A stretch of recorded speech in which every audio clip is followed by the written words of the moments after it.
ठीक है, तो सेल का कुछ स्ट्रक्चर इस तरह का होता है जैसे आप सामने देख रहे हैं। आउटर लेयर जो ये आपको दिख रही होगी, ये सेल मेम्ब्रेन है। दिस वन जो सबसे आउटर कवरिंग है। बीच बीच में इसको पॉज करके हम देखते रहेंगे कौन कौन से कंपोनेंट्स हमने पढ़े हैं। इसके अंदर ये जो लिक्विड मटेरियल आपको दिख रहा है, दिस लिक्विड मटेरियल, ये जो स्काई ब्लू कलर का ऑलमोस्ट आपको नजर आ रहा होगा, दिस इज साइटोसोल, साइटोप्लाज्म जिसको हम बोलते हैं। And then in the center ये जो पर्पल कलर का है जिसमें पोर्स आपको नजर आ रहे हैं, दिस इज न्यूक्लियस।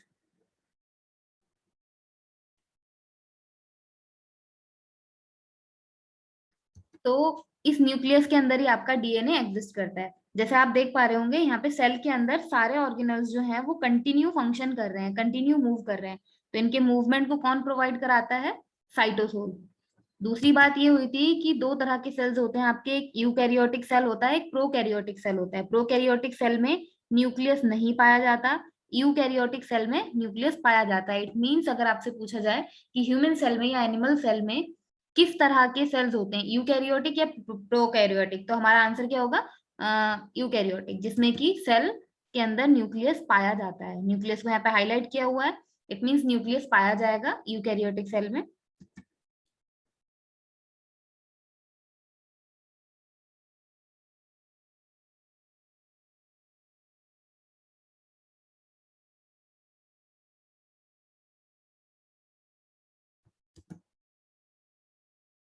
इसका मतलब यूकैरियोटिक सेल में आपका न्यूक्लियस जो है वो पाया जाता है। इसी को आगे देखते हैं। तो प्रोकैरियोटिक सेल ये जो साथ में दिखाया गया है, इसके अंदर कोई भी आपको न्यूक्लियस नहीं मिलेगा, बाकी सारा ऑलमोस्ट कंटेंट वैसा ही मिलेगा, जिसमें कि सेल मेम्ब्रेन होगी, बीच में एक जेनेटिक मटेरियल होगा, साइटोसोल होगा, लेकिन इसके अंदर कोई भी न्यूक्लियस जैसी चीज आपको नहीं देखने के लिए मिलेगी। ऑर्गेनल्स की जब बात करते हैं तो ऑर्गेनल्स क्या हैं? साइटोसोल के अंदर ये जितने भी आपको चमक रहे हैं छोटे छोटे, ये सभी आपके ऑर्गेनल्स थे जैसा हमने बताया था। तो सेल ऑर्गेनल्स में आप इसको देख पा रहे होंगे एनिमेशन में, ये जो डॉटेड डॉटेड मटेरियल आपको दिख रहे हैं, दीज आर राइबोसोम्स। ये जो रेड रेड मटेरियल है, ये जो आपका ट्यूब शेप का है, कैप्सूल शेप का है, ये किसके जैसा है? जो हमने माइटोकॉन्ड्रिया की शेप देखी थी। ये जो न्यूक्लियस के जस्ट बगल में जिसके साथ राइबोसोम्स चिपके हुए हैं, ये क्या है? आपके रफ एंडोप्लाज्मिक रेटिकुलम। और जो डिस्टेंस पे बाहर फ्लैट शेप में है, फ्लैट शेप तक जो है वो रफ एंडोप्लाज्मिक रेटिकुलम है, और जो इसके बाहर लगभग ट्यूब्यूल शेप में आने लगे हैं वो आपके स्मूथ एंडोप्लाज्मिक रेटिकुलम है। तो सेल का स्ट्रक्चर कुछ अंदर से इस टाइप का दिखता है। न्यूक्लियस के अंदर आपका डीएनए होता है, ये चीज हमने कल स्टडी करी थी। न्यूक्लियस के अंदर इस तरह के क्रोमेटिन फाइबर्स होते हैं, ये जो धागे नुमा स्ट्रक्चर आप देख रहे हैं, ये न्यूक्लियस की मेम्ब्रेन है, जिसको हमने न्यूक्लियर मेम्ब्रेन कहा था। इस न्यूक्लियर मेम्ब्रेन में बहुत सारे पोर्स होते हैं। इसके अंदर क्रोमेटिन फाइबर जो है उसी से क्रोमोसोम्स बनते हैं, जो न्यूक्लियर डिवीजन के पश्चात न्यूक्लियस को डिवाइड करके पेरेंट सेल से आगे जनरेशन करता है अलग अलग न्यूक्लियस का, अलग अलग सेल्स का। ये न्यूक्लियस जो है यही राइबोसोम की फैक्ट्री है, यहीं से राइबोसोम्स निकलते हैं। ये देखो, इस एनिमेशन को एक बार दोबारा देखेंगे। पर्टिकुलर ये क्या चीज है, क्या शो किया जा रहा है कि न्यूक्लियस जो है, न्यूक्लियस का सेंटर जो था, दिस वन, न्यूक्लियस का जो सेंटर था वो एक क्लस्टर है। अच्छा, इसमें एक चीज और बात करी थी हमने कि न्यूक्लियस के अंदर जो न्यूक्लियोलस है उसकी कोई पर्टिकुलर बाउंड्री नहीं होती। आप इसको अगर ध्यान से देखेंगे तो न्यूक्लियोलस को आप बाहर से सेंट्रोसोम का ये जो फाइबर फैला हुआ है इसके साथ सेपरेट नहीं कर पाएंगे। न्यूक्लियोलस की कोई स्पेशल बाउंड्री आप नहीं बना पाएंगे। इट मीन्स न्यूक्लियोलस जो है वो इसी का एक क्लस्टर है, एक गुच्छा है इन क्रोमेटिन फाइबर्स का। ये न्यूक्लियोलस से ही आपका क्या जनरेट होता है? राइबोसोम्स। ये राइबोसोम्स निकले हैं, ये जो येलो कलर का मटेरियल यहाँ पे शो हो रहा है, ये राइबोसोम्स जैसे यहाँ से निकलेंगे, ये आपका न्यूक्लियस पोर है। देख रहे हैं, न्यूक्लियर जो आपकी मेम्ब्रेन थी उसके साथ एक न्यूक्लियर पोर है। यहाँ से राइबोसोम आपका बाहर की तरफ निकलेगा, और बाहर की तरफ आते हुए ये राइबोसोम कहाँ पे जा रहा है? जो न्यूक्लियस के तुरंत बाहर एक ट्यूब नुमा स्ट्रक्चर है, एंडोप्लाज्मिक रेटिकुलम, उससे चिपक जा रहा है। और उसको ध्यान से देखें तो जो पास वाले एंडोप्लाज्मिक रेटिकुलम थे उन पे राइबोसोम चिपक चुका है, वो रफ एंडोप्लाज्मिक रेटिकुलम बन गए हैं जो ऑलमोस्ट ट्यूबुलर शेप के थे। बाहर आते आते जो आपका बचेगा एंडोप्लाज्मिक रेटिकुलम, उस पे राइबोसोम्स नहीं होते हैं, तो वो आपका स्मूथ एंडोप्लाज्मिक रेटिकुलम कहलाता है। अब एंडोप्लाज्मिक रेटिकुलम के साथ राइबोसोम्स यहाँ पर चिपके हैं, तो राइबोसोम्स का जो काम है प्रोटीन का निर्माण, वो भी एंडोप्लाज्मिक रेटिकुलम के रफ वाले पार्ट में होगा, स्मूथ वाले पार्ट में नहीं होगा। इस तरह का कुछ स्ट्रक्चर आपको देखने के लिए सेल के अंदर मिल जाता है, ठीक है। इसके बाद ये चीज मैंने आपको बताई थी, रफ एंड स्मूथ।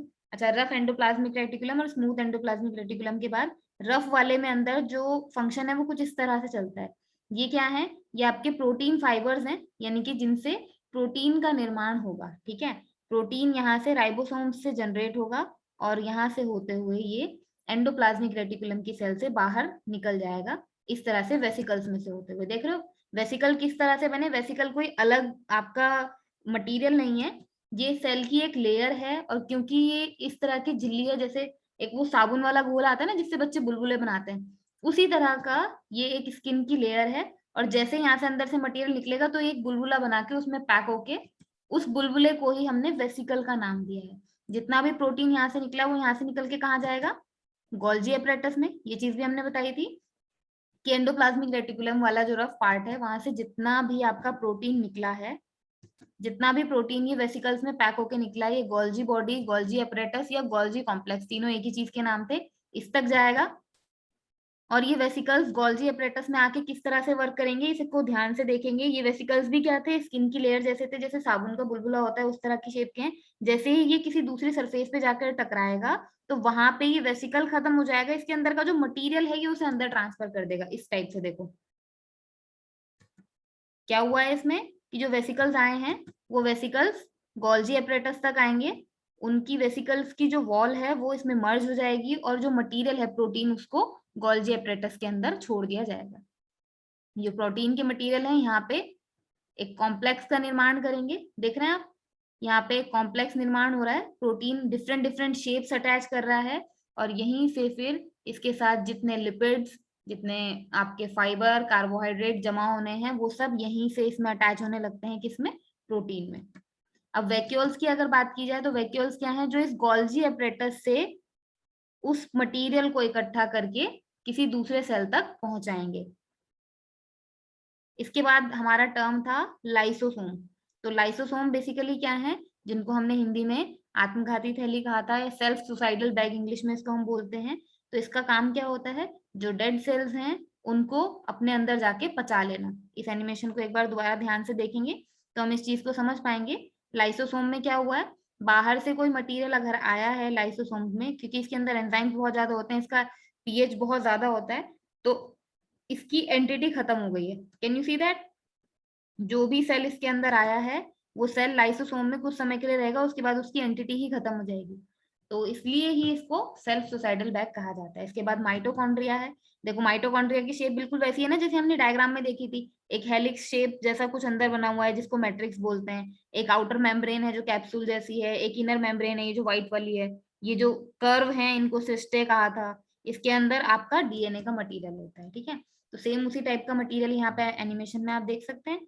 माइटोकॉन्ड्रिया कुछ इस तरह का होता है, बाहर की इसकी झिल्ली है जहां से सेल्यूलर रेस्पिरेशन होता है। सेल्यूलर रेस्पिरेशन का मतलब क्या है? यहाँ से सेल्स ऑक्सीजन का ट्रांसपोर्टेशन करेंगे, ऑक्सीजन को अंदर और कार्बन डाइऑक्साइड को बाहर की तरफ भेजेंगे। तो सेल्यूलर रेस्पिरेशन होगा इसकी बाहर वाली लेयर से, ठीक है। उसके बाद इसमें हम देख सकते हैं साइटोस्केलेटन, जो हमने एक टर्म पढ़ा था साइटोस्केलेटन, सबसे स्टार्टिंग में जो ऑर्गेनल पढ़ा था। साइटोस्केलेटन किस तरह का होता है? ये जो फाइबर फाइबर मटेरियल पहुंचे हुए होते हैं पूरे सेल में, जो तीन टाइप के थे आपके, माइक्रोट्यूब्यूल्स थे, माइक्रोफाइबर्स थे, और एक ऐसे थे जो बीच वाले थे, माइक्रोफिलामेंट्स। तो माइक्रोफिलामेंट्स कुछ इस तरह के, जैसे एक चेन लाइक स्ट्रक्चर होता है ना, सामने हम देख ही पा रहे होंगे, चेन लाइक स्ट्रक्चर जैसे माइक्रोफिलामेंट्स आपके होते हैं। और ये पूरी बॉडी में इस तरह से, पूरे सेल बॉडी में, body in the sense cell body के अंदर पूरे इस तरह से फैले हुए रहते हैं। प्लांट सेल को हमें स्टडी नहीं करना है, हम केवल एनिमल सेल पे फोकस करेंगे। एनिमल सेल या फिर जिसको हम ह्यूमन सेल बोलते हैं। एनिमल और ह्यूमन सेल ऑलमोस्ट लगभग लगभग एक जैसे ही होते हैं। उसके बाद कुछ यूनिक स्ट्रक्चर्स आपके इसमें आ जाते हैं। See this one, what is this? These are cilia and flagella.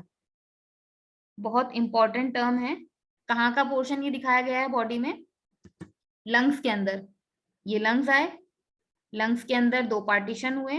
अब इन पार्टीशन को भी जूम करके इसके अंदर हम देखेंगे तो इस तरह के आपको स्ट्रक्चर्स मिलेंगे लंग्स के अंदर की स्किन में।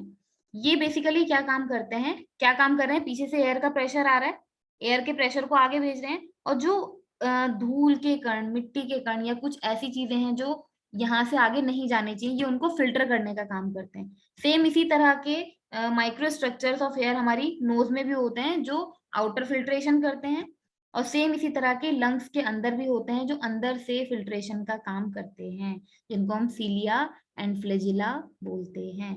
और बैक्टीरिया में भी यही फ्लैजिला पाए जाते हैं। ये देख रहे हो आप, ये बैक्टीरिया का स्ट्रक्चर है। आपको प्रेजेंटेशन में भी बैक्टीरिया सेल का स्ट्रक्चर दिखाया गया था, कैप्सूल लाइक।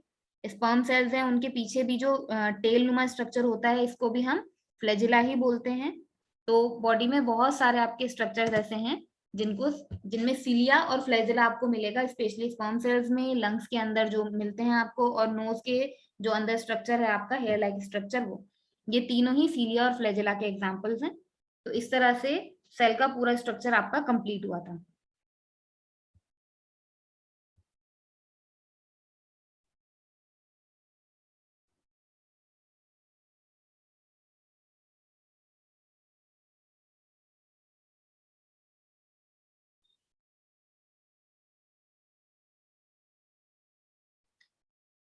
इसके बाद बारी आती है हमारी टिश्यू की। तो सेकंड जो हमारा टॉपिक है, दिस इज टिश्यू।